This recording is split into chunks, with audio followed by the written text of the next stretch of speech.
බුදුහාමුදුරුවෝ දේශනා කරන්නේ මේ සංසාරයේ නිර්මාණය වෙන්න මිනිස්යන්ට මේ සංස්කාර වර්ග තුනක් තියෙනවා. සංසාරේ සකස් වෙන එකට කියන්නේ සංස්කාර කියලා. ඒවා කාය සංස්කාර, වචී සංස්කාර, චිත්ත සංස්කාර කියලා ධර්මයේ පැහැදිලි කරනවා. සංස්කාර මගින් සංසාර නිර්මාණය වෙනවා නම් විමුක්ති මාර්ගයක් වෙනකොට සංස්කාර අඩු වෙන්න ඕනේ. සංසාර විමුක්තිය තියෙන තැන එහෙමනම් සංස්කාර තියෙන්න බෑ.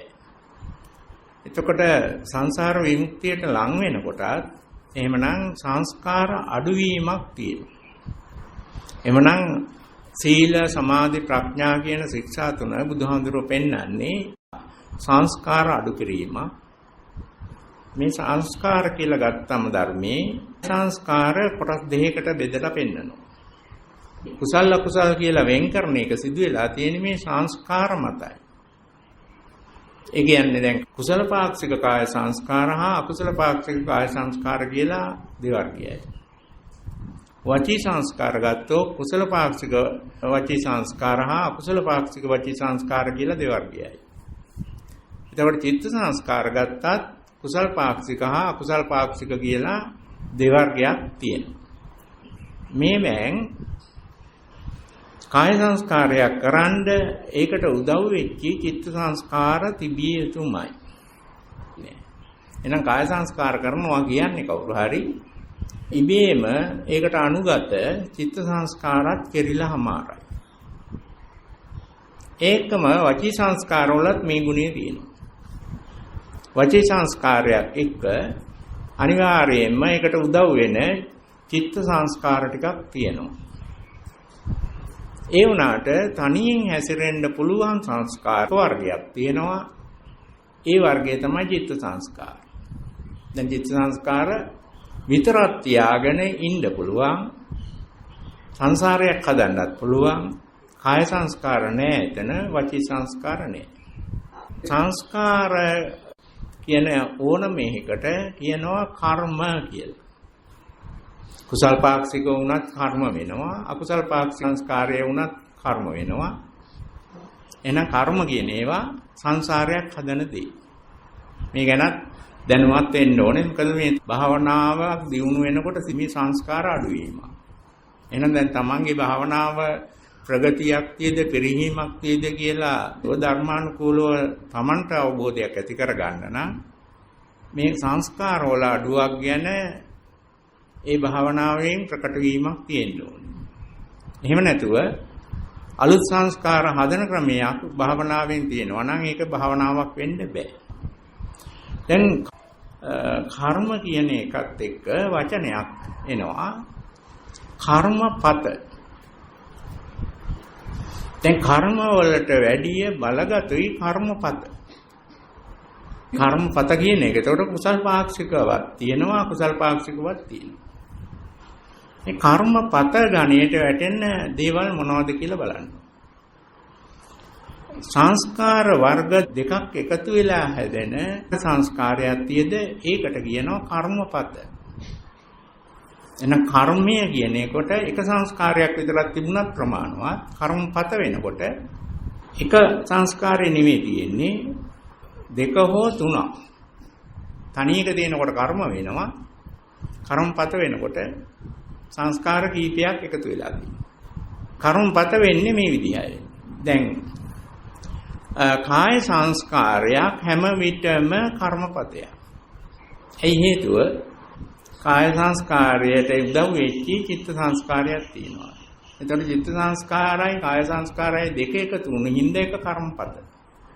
ඊළඟට වචී සංස්කාර කියන ඒවත් කර්මපත වෙනවා. චිත්ත සංස්කාර විතරක් තියෙන තැන කර්මපත නැහැ. ඔන්න එහෙමනම් කර්මපත කියන එක බලගත්ු කර්මයක් වෙනවා. කර්මපත නොවන සංස්කාර එච්චර බලගත්ු නෑ සංසාරයේ හැදීම සම්බන්ධව. කර්මපත වලින් හානිදායක කියන්නේ අකුසල් පාක්ෂික කර්මපතයි. එන වාචික අකුසල් සියල්ලම කර්මපත. කායික අකුසල් සියල්ලම කර්මපත. දැන් කාය සංස්කාර කියන ඒවා ඔයගොල්ලන්ට ඕන තරම් තියෙන්න පුළුවන් අකුසල් පාක්ෂිකව. ඒවා කායික අකුසලයක් නොවි. මේක ගැඹුරුයි. එතකොට කොහොමද ඒ දේ වෙන්නේ? කාය සංස්කාර තියෙන තැනක් හඳුන ගන්න හරිම ලේසි මිනිසයන්ට. කාය සංස්කාරයක් තියෙනවා නම් අනිවාර්යයෙන්ම ශාරීරික වශයෙන් ක්‍රියාකාරීත්වයක් තියෙන්න ඕනේ. ඒ තැන තමන්ගේ ශරීරයේ හන්දි තියෙනවා නැමෙන කකුල ගත්තත් අත ගත්තත් ඇඟිලි ගත්තා මේක නැමෙනවා. මෙන්න මේ තමන්ගේ ශරීරයේ හන්දි නැමෙන ප්‍රමාණය වැඩි නම් කාය සංස්කාර වැඩි. ඉඳගෙන ඉන්නකොට කාය සංස්කාර අඩු. වැඩක් කරනකොට කාය සංස්කාර වැඩි. කාය සංස්කාර වලට උදව් වුණේ ශරීරයේ නැමෙන හන්දි ටික. වෙනම කොහොම උදව් වෙලා නැහැ. එහෙනම් දැන් ඇත්ත හිව්වොත් තමන් කාය සංස්කාර විදිහට සංසාරයේ හැදියොත් ඔය නමන හන්දි ටික අල්ලගෙනයි. එහෙමනම් සංසාර විමුක්තිය හදන්න තේ නැමෙන හන්දි එක්ක සම්බන්ධයක් තියෙනවා කියන එක බුද්ධ ඥාණයෙන් අවබෝධ කරගෙන තියෙනවා. ඒ නැමෙන හන්දි වලින් සංස්කාර කරන්න පුළුවන් නම් සංස්කාර කියන්නේ සංසාරය හදනවා නම් එතකොට සංසාර විමුක්තියත් මේ නැමෙන හන්දි එක්ක සම්බන්ධයක් තියෙන්න ඕනේ. මෙන්න මේ නැමෙන හන්දි එක්ක සංසාර විමුක්තියක් හොයාගන්න එක විමුක්ති මාර්ගයක් පාද ගන්න එක ගැන පැහැදිලි කරපු ඒවා මහා සතිපට්ඨාන සූත්‍රයේ වෙනම සතිපට්ඨාන කමඨහන් විදිහට කියනවා. තේරුණානේ? එන නැමෙන හන්දි වලින් සංසාරයක් හැදුවා නම් ඒ සංසාරය හදන්න නැති තත්වයකට පච්චරන්නේ නැමෙන හන්දි භාවිතා කරන්න පුරුදු වෙනවා නම් ඒක භාවනාවක්. නිකම් භාවනාවක් නෙවෙයි සතිපට්ඨාන භාවනාව. ප්‍රඥා ශික්ෂාවටයි භාවනාව.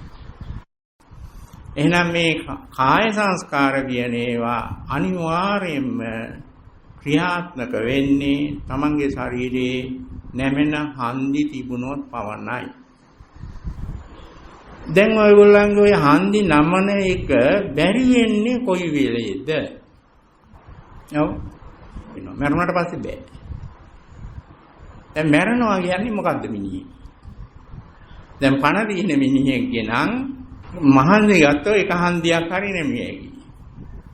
මෙන්න මේක ඇතුලේ දිනවා මේ හන්දි නැමෙන ක්‍රියාව එක්ක බැඳිච්ච භෞතික සාධකයක්. අපේ මේ හන්දි නැමීම කරන්න පුළුවන් වෙන්නේ හුස්ම වැටෙනවා නම් පමණයි. පණ ගිය දවසට ඔය හන්දි නමන්න බෑ. දැන් පණ දින හින්දා හුස්ම ගන්න හින්දා නේද මේ නමන්න පුළුවන් වෙලා. එහෙමනම් කාය සංස්කාර කියන ඒවා හන්දි නැමීමේ ක්‍රියාවලිය එකයි තියෙන්නේ. වයස යන්න මොකද ඉන්නේ ඔය හන්දි නමන ක්‍රියාවට? හුස්ම වැටෙනවා. හුස්ම ගන්නවා. ගත්තට ඉස්සර වගේ ඒ හන්දි නැමින්නේ. එතකොට හන්දි නැමෙන ප්‍රමාණය අඩු වෙනකොට ඒ මිනිස්යාට කාය සංස්කාර කරන්න පුළුවන් ප්‍රමාණයක් අඩු වෙනවා. දැන් අපි හිතමුකෝ මෙහෙම දෙයක්. දැන් මෙතන වාඩි වෙලා ඉන්නවා ඉස්සර වගේ දුවන්න ඇවිදින්න අපහසු කෙනෙක්. දැන් මේ මහලේ කඩා වැටෙන්න යනවා කියලා හොඳටම තේරෙනවා. අනික් කට්ටිය දුවනවා. හරියට මොකද වෙන්නේ? දැන් දුවන මිනිස්සයා නම් එයා කාය සංස්කාර භාවිතා කරලා මෙතනින් ඈත් වෙලා බේරෙනවා. එහෙම දුවා ගන්න බැරි මිනිස්සයා මේක ඇතුලේ ඉන්නකොට වැඩියෙන් දුක තියෙන්නේ දුවා ගන්න බැරි කෙනාටද එහෙම සිද්ධියක් වුණොත් දුවා ගන්න කෙනාටද? එහෙනම් ඔයගොල්ලන්ටත් ඕක තමයි දවසින් දවස වෙන්නේ. කඩා වැටෙන වහලෙකුත් නැහැ. නමුත් වහලේ කඩා වැටෙනවා නේ අහස කඩා වැටෙනවා වගේ එකක් තමයි හැමදාම සිද්ධ වෙන්නේ. එන්නේ හන්දි නැමීමේ හැකියාව අඩු වෙනවා. හුස්ම වැටෙනවා. එතකොට කරපු දේවල් කරන්න අපහසු වෙනවා. දැන් ඔහොම ගිහිල්ලා තමයි අර හුස්ම නවතින්නේ. ඔය සිද්ධිය වෙනකොට ඇති වෙන මානසික ස්වરૂපය තමයි ඊගව ජීවිතයට බලපාන්නේ. එහෙනම් එතෙන්දී අන්තිමට බලගත වෙනවා චිත්ත සංස්කාරය. කාය සංස්කාර තියෙන තැන ඊතා දුර්වලයි චිත්ත සංස්කාර. චිත්ත සංස්කාර උදව් වෙන්නේ නැතුව කාය සංස්කාර පවතින්නේ නැහැ. නමුත් බලගතු කම තියෙන්නේ කර්මපත වෙලා තියෙන්නේ කාය සංස්කාර. දැන් ඒ වුණාට කාය සංස්කාර කරගන්න හන්දිනෙමෙන්න බැරි වෙනකොට බලගතු වෙනවා අනික් සංස්කාර දෙක. තව පහුවෙන්න වචී සංස්කාර කරගන්නත් බැරුව යනවා. බැරි වුණාම ඉතුරු වෙන සංස්කාරය අර චිත්ත සංස්කාරය දැන් නම් චිත්ත සංස්කාරයේ කිසි බලයක් නැහැ. එතකොට ඒ බලයක් නැති උනේ ඇයි? කාය සංස්කාර වචී සංස්කාර කරන්න පුළුවන් හින්දායි. එහෙනම් දැන් මරණාසන්න මොහොතේදී අපිට වෙන්නේ මොකද්ද කියන එක හිතියකි ධර්මානුකූලව. තව මැරෙලා නැහැ. හැබැයි මරණාසන්න මොහොතේදී මොකද්ද වෙන්නේ කියලා හිතන එක සංස්කාරයක්. ඒ සංස්කාරය වැටෙන්නේ වචී සංස්කාර වලටයි. කවුරු හරි කෙනෙක් මරණය ගැන හොඳින් තේරුම් අරගෙන සත්‍ය අද හිතන්න පුළුවන් නම් එතන තියෙන වචී සංස්කාරය කුසල පාක්ෂික වචී සංස්කාරය. කතා කිරීමක් නෙමෙයි. මොකද වචී සංස්කාර තියෙනවා කතාව තුලක් තියෙනවා කතාව නැතුවක් තියෙනවා. කල්පනා කරනවා සැලසුම් හදනවා කියන්නේ වචී සංස්කාරයි. චිත්ත සංස්කාර නෙමෙයි. මේ චිත්ත සංස්කාර කාටවත් තේරෙන්නේ නැහැ. අපිට මිනිසෙක් විදියට මනුස්සකමින් තේරෙන්නේ කාය සංස්කාරයි වචී සංස්කාරය විතරක් ඕනනම් අඩු කරලා ඒකේ තියෙන තැනයි නැති තැනයි හොයාගන්න පුළුවන්. චිත්ත සංස්කාර තියෙන තැනයි නැති තැනයි හොයන්න මිනිස්සුෙකුට ලේසි නෑ. තේරුණානේ? දැන් ප්‍රශ්නේ තියෙන්නේ මරණාසන්න මොහොතේදී අපිට කාය සංස්කාර අහිමි වෙනකොට බලය නිකම්ම බලවත් වෙනවා චිත්ත සංස්කාර. දැන් දුර්වලයි. තව බලගත වෙනවා චිත්ත සංස්කාරය. වචී සංස්කාරات කරගන්න බැරි වුණාම එහෙනම් තනි බලයෙන් තියෙන චිත්ත සංස්කාරය සංසාරයේ අලුත් උප්පත්තියක් ගේන්න තරම් බලගතුයි.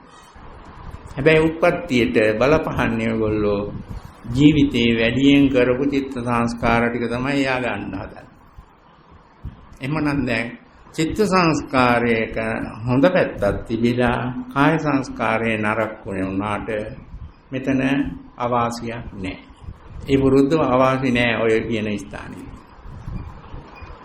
නමුත් ඔයගොල්ලන්ගේ ජීවිත කතාවේ තියෙන්නේ ඕකේ අනිත් පැත්ත.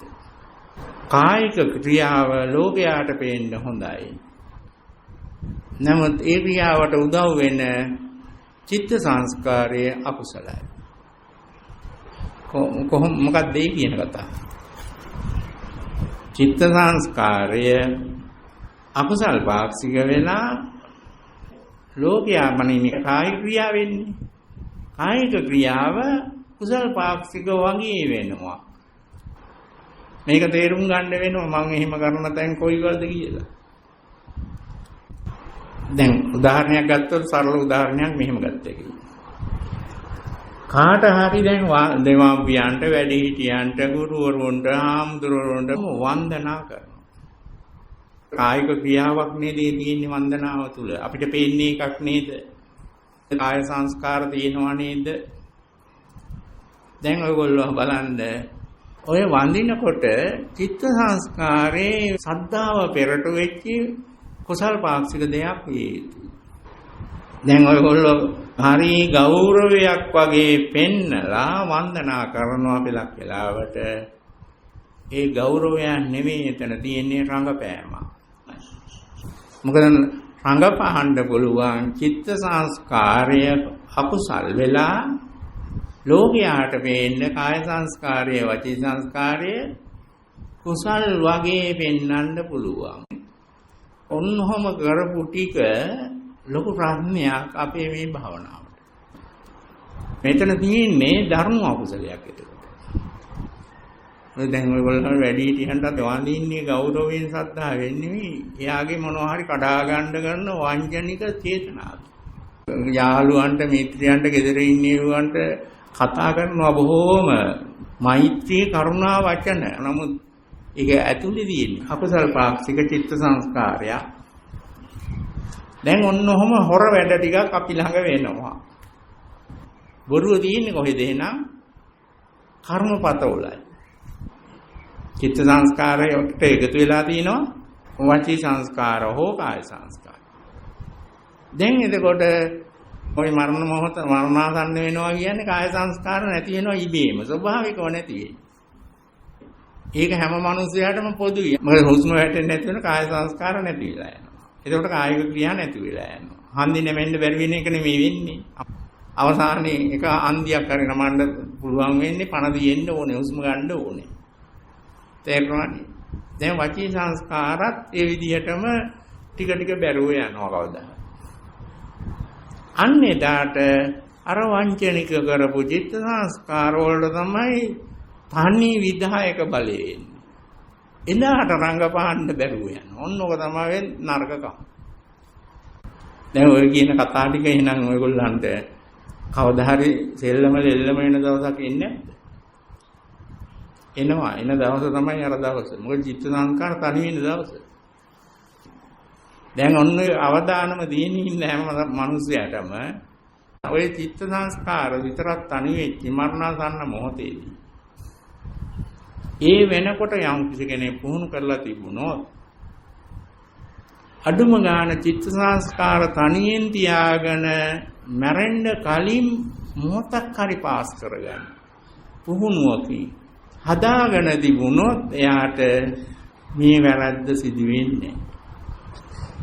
ඒකට තියෙන එකම එක පුහුණුවයි තියෙන්නේ කාට හරි මැරෙන්න කලින් චිත්ත සංස්කාර විතරක් තනියෙන් හසුරව ගන්න. තනි කරගෙන. ඒ කියන්නේ කර්මපත වලින් අහක් වෙන්නේ. අපිට කවදාවත් බෑ ඉපදුනාට පස්සේ තව වෙනකන් චිත්ත සංස්කාරයේ විතරක් තනි කරගෙන තත්පරයක් හෝ මිනිත්තුවක් හෝ ගත කරන්න. හැබැයි පුහුණු වෙලා සාර්ථක පුහුණුවකින් ඕනම මිනිසෙකුට මේක කරගන්න පුළුවන්. මොකද්ද කරගන්නේ දැන්? ඒක හරියට තේරුම් ගන්න. මොකද්ද මේ වෙන්න ඕනේ කියන එක. දැන් මරණකොට නිකම්ම වෙනවා ස්වභාවිකව. ඒ සිද්ධිය මැරෙන්න කලින් පුරුද්දෙන් කරගන්න ඕනේ. මොකද්ද මේ පුරුද්දෙන් කරගන්න ඕනේ? ඒක සිහි කල්පනාව තියෙන වෙලාවක චිත්ත සංස්කාර විතරක් තනි කරගෙන ඉන්න. අන්න එහෙම පුරුදු වෙච්ච කෙනෙක් ඉන්නවා නම් මරණ මොහොතේදී එයාට අකරතැබ්බ වෙන්න පුළුවන්ද? අකරතැබ්බ වෙනවා නම් වෙන්න ඕනේ එයාට අර පුහුණුවෙන් චිත්ත සංස්කාර තනි කරගන්න පුහුණු වෙන කාලේ එතකොට මැරෙලාද මේ? පුහුණු වෙන කාලේ එහෙනම් චිත්ත සංස්කාර තනි කරගන්න වෙනකොට අර නිකම්ම මිනිහෙක් මැරෙන කාලයක එන අභියෝග ටිකට මුහුණ දෙන්න සිදු වෙනවා. දැන් ඒ අභියෝග ටිකට මුහුණ දුන්නාට එයා මැරෙන්නේ අභියෝග වලට මුහුණ දීලා එයාට පුළුවන් එකෙන් පරදින්න. එක දවසක පරදුනාට ඊගව දවසේ ආයෙ කරනවා මේක. ඔහොම ගිහිල්ලා වැරදුනත් මැරෙන්න කලින් අර පුරුද්ද එනවා. කොහොම හරි හැරගෙන මැරෙන්න කලින් පණ යන්න කලින් ඒ මිනිස්සයා චිත්ත සංස්කාර තනියෙන් තියාගන්න පුහුණුවක් ලබනවා. ඔය පුහුණුව ලැබුවා නම් එයාට මරණය කියන එක සාමාන්‍ය මරණයක් වෙන්න බෑ. මොකද මරණය කියන එක මැරෙන්න ඉස්සෙල්ලා අත්දැකීමක් වෙනවා. ඒ කෙනෙකුට අර මරණාසන්න මොහොතේ බලගත වෙන චිත්ත සංස්කාරය අධිකාරී බලයේ තියෙන චිත්ත සංස්කාරය හානියක් කරන්න බෑ. ඔන්න ඔයදී පුහුණු වීම ඔය චිත්ත සංස්කාරය තනි කරගන්න පුහුණු වෙන ඕනම පුහුණුවකට කියනවා අධ්‍යාත්මික ලෝකේ මේක කියන්නේ. මොකද චිත්ත සංස්කාර තනි කරගන්න පුහුණුවක් භෞතික ලෝකේ නෑ. ඔය විශ්වවිද්‍යාලවල අධ්‍යාපන ක්‍රමවල නෑ. ඒ වැඩිනේ ඔක්කොම කාය සංස්කාර හෝ වචී සංස්කාර පුරුදු වෙන්න එක තාක්ෂණික ක්‍රම. ඔය උගත්තු වී වෙන්නේ චිත්ත සංස්කාර තනි කරන්න පුරුදු වෙලා නෙමෙයි. ඉතර උගත්තු නම් විහුනේ කාය සංස්කාරයි වචී සංස්කාරය පුරුදු වෙලා දැන් නම් උගත්තු වී වෙන්නේ වචී සංස්කාර විතරක් පුහුණු වෙලා. ඒ කියන්නේ උගත්තුන්ට දැන් කරන්න පුළුවන් ලොකුම සේවය තමයි ගියෝනේ එක. දැන් ඕකෙන් ඔය ප්‍රශ්නේ විසඳෙන්නේ නැහැ. එහෙනම් ඔය ලෝකයා කියන කිසි දෙයකින් මේ ප්‍රශ්නෙට විසඳුමක් නැහැ. ඉතින් ඕක තමයි මේ බුදුහාමුදුරුවෝ කියන්නේ සංසාරයේ භයානකම. නැතු ඔයගොල්ලන්ට කාය සංස්කාර එක්ක චිත්ත සංස්කාර වචී සංස්කාර එක්ක චිත්ත සංස්කාරය කියන්නේ කර්මපත කරන්න පුළුවන් කාලයක කිසි මේ සංසාරයේ ඕන දෙයක් ජය ගන්න පුළුවන් තමන්ගේ කෙරුවා මත. නමුත් එන්නේ මේකේ දෙකක් නැති වෙනකොට වෙන අකරදැබ්බේ මොකක්ද කියලා කාටවත් හිතා ගන්නවත් බෑ. එච්චරට බලගතු වෙනවා චිත්ත සංස්කාර. ඔක තමයි මේ තියෙන භයානකම. දැන් අපි බලමු මොකක්ද මේ ලෝක සම්මත ක්‍රමය. මොකද අවසාන මොහොත ඔක්කොට මේක ඉන්න. දැන් මේ වචී සංස්කාරයි කාය සංස්කාරයි පණ යන්න කලින් මිනිහේ නැති කරගෙන භාවිතයෙන් තොර වෙලා චිත්ත සංස්කාර වල තනි වෙන්න කරන පුහුණුව තමයි භාවනාව. මොනවා හරි භාවනාවක් දියුණු කරගොත් කවුරු හරි ඒ භාවනාවේ ඉලක්කය තියෙන්නේ මුලින්ම කාය සංස්කාර අඩු කිරීම, දෙවෙනුව වචී සංස්කාර අඩු කිරීම, තුන්වෙනිව චිත්ත සංස්කාරයේ තනියෙන් පවත්වා ගැනීම. ආලාර කාලාම කියන ගුරුවරයා එදා බෝධිසත්වයන්ට චිත්ත සංස්කාර තනියෙන් පවත්වා ගන්න පුළුවන් මට්ටමට දියුණු කරන්න පුළුවන් භාවනාවක් ගැන බෝධිසත්වයන්ට කියා දුන්නා. ඒක ලබා ගන්න විදිහට උපදෙස් දුන්නා. ඒක ප්‍රතිඵලයක් විදිහට බෝධිසත්වයෝ මේ චිත්ත සංස්කාර තනි කරගන්න තැනකට ගියා. ආලාර කාලාම මේකේ මට්ටම් ඒ කියන්නේ චිත්ත සංස්කාර තනි කරගන්න ජීවත් වෙන්න පුළුවන් මිනිසෙකුට ජීවත් වෙන්න මට්ටම් කියා දුන්නා 5. ඒව තමයි රූපාවචර ධ්‍යාන 4යි අරූපාවචර පළවෙනි ධ්‍යාන. රූපාවචර ධ්‍යාන කියන්නේ තනි වෙච්ච චිත්ත සංස්කාර තියෙන තැන. එන රූපාවචර මානසික මට්ටමේ සංස්කාර වර්ග දෙකක් නැත්තටම නැහැ. කාය සංස්කාර නැහැ. වචී සංස්කාරත් නැහැ. තියෙන්නේ මොනවද?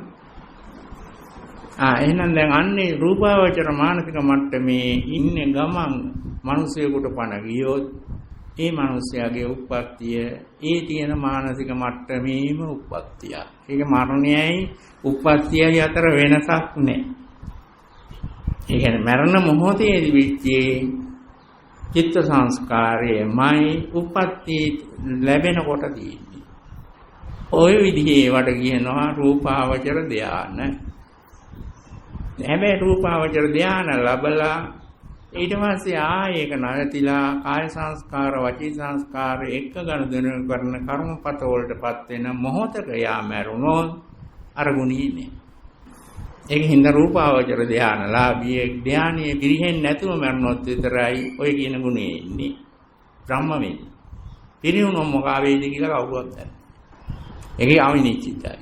එහෙනම් එතනත් නෑ මේ කියන නිශ්චිත භාවය. එච්චර ඒකයි මේ බුදුහාමුදුරුවෝ පෙන්වන්නේ සංසාරේ භයානකයි.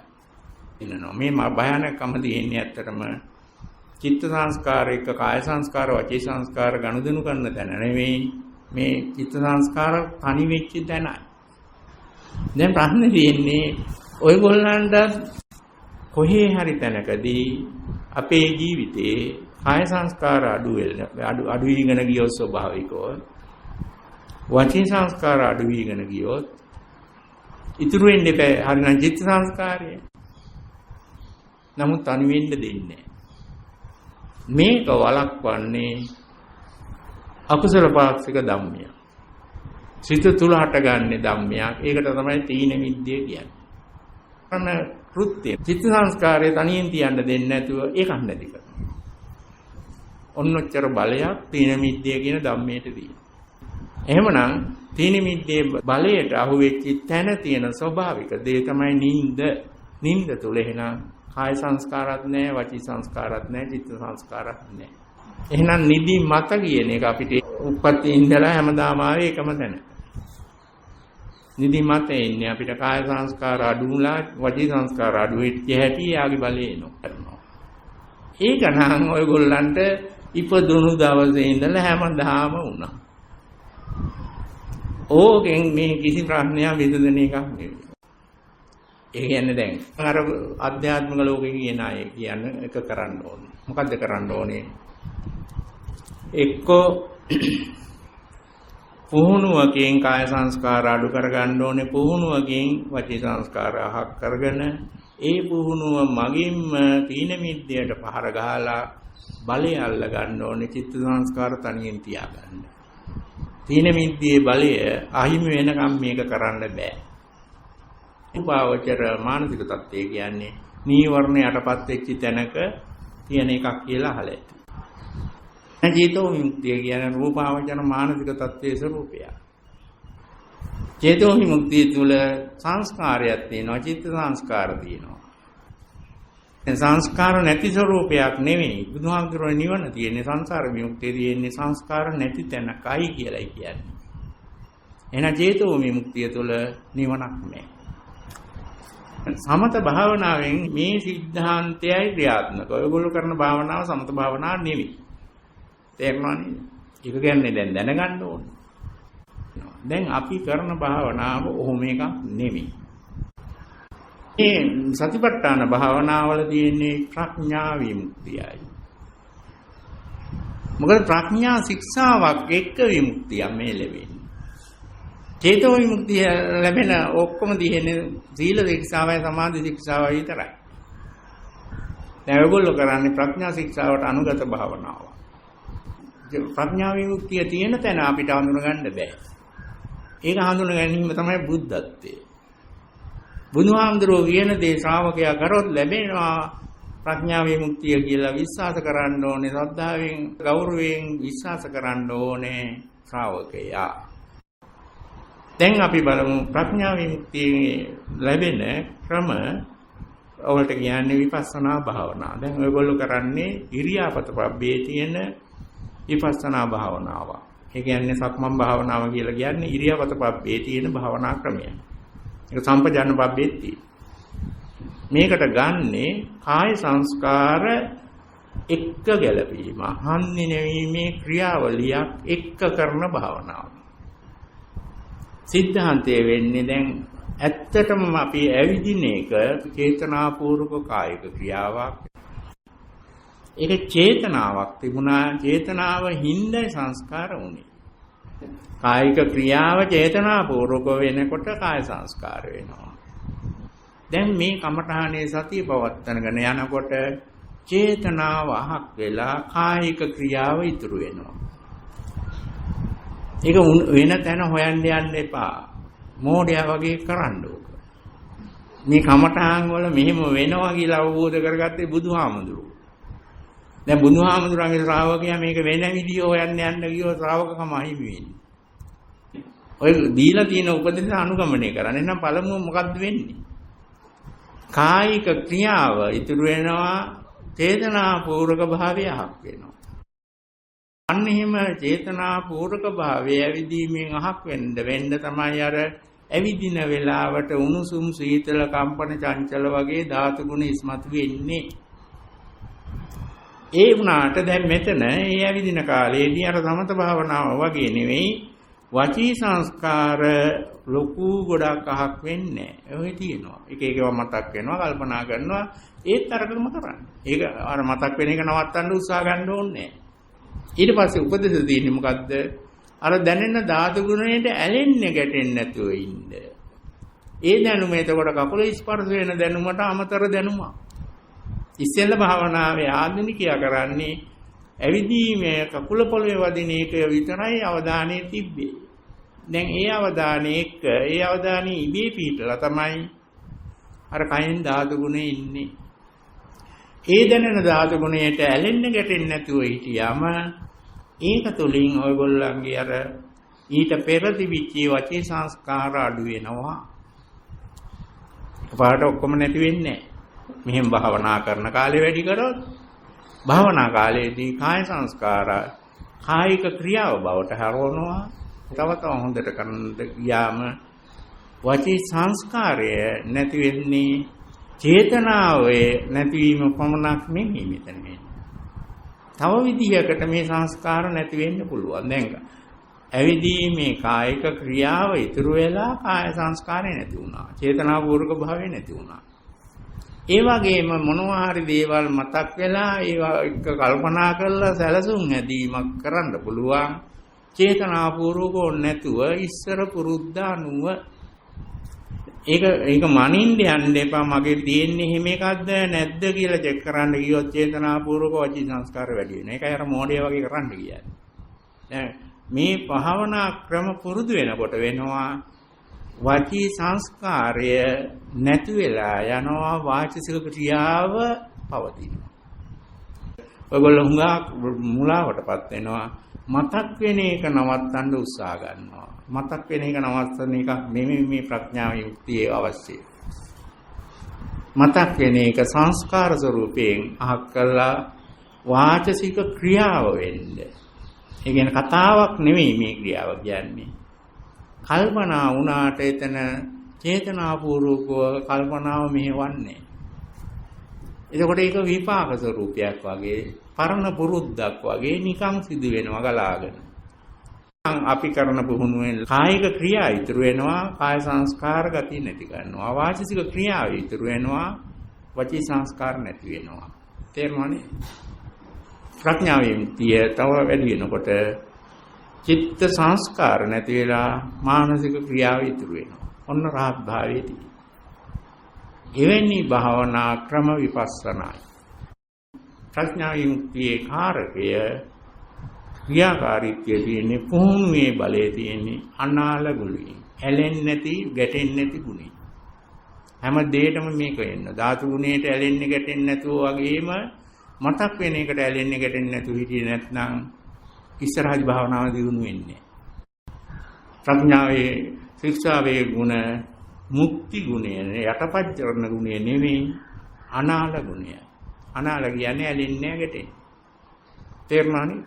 ඉස්සෙල්ලා ඇවිදින එකේ ඇලෙන්නේ ගැටෙන්නේ නැති තත්වයට හරව ගන්නවා. එතකොට ඊට පස්සේ ධාතු ගුණ තේරෙන එකට ඇලෙන්නේ ගැටෙන්නේ නැති තත්වයට හරව ගන්නවා. දැන් මේක තමයි තමන් පුහුණු වෙන භාවනාව. දැන් මම කියා දුන්නා මොකද්ද තමන් කරන එක. මේ ප්‍රඥා විමුක්තිය කියන්නේ මොකද්ද? චේතෝ විමුක්තියේදී නම් කාය සංස්කාරات නැති කරනවා, මුලින් කායික ක්‍රියාවන් නැති කරනවා. වචී සංස්කාරයන් නැති කරනවා, වාචික ක්‍රියාවන් නතර කරනවා. කතාව නෙවෙයි වාචික ක්‍රියා විදිහට අර කල්පනා කරන ඒවාත් වැටෙනවා. ඒවයි නතර කරන්නේ. වචන භාවිතා කරන තැනක මොන සමත භාවනාවක් නැහැ. ඔය කියන විපස්සනාවක් නැහැ. දෙතිස් කර්තා කියන තැනක නැහැ. දැන් ওই ක්‍රමයට තමයි අපේ භාවනාව දියුණු වෙන්නේ. ඉතින් තමන් අද දවසේ මේ කරගෙන යන පුහුණුව සාර්ථක කරගන්න ශක්තිය ධෛර්යය ලැබේවා. මේ දේශනාවත් ඒවට උදව් වේවා කියලා ප්‍රාර්ථනා කරනවා. ත්වන් සරණයි.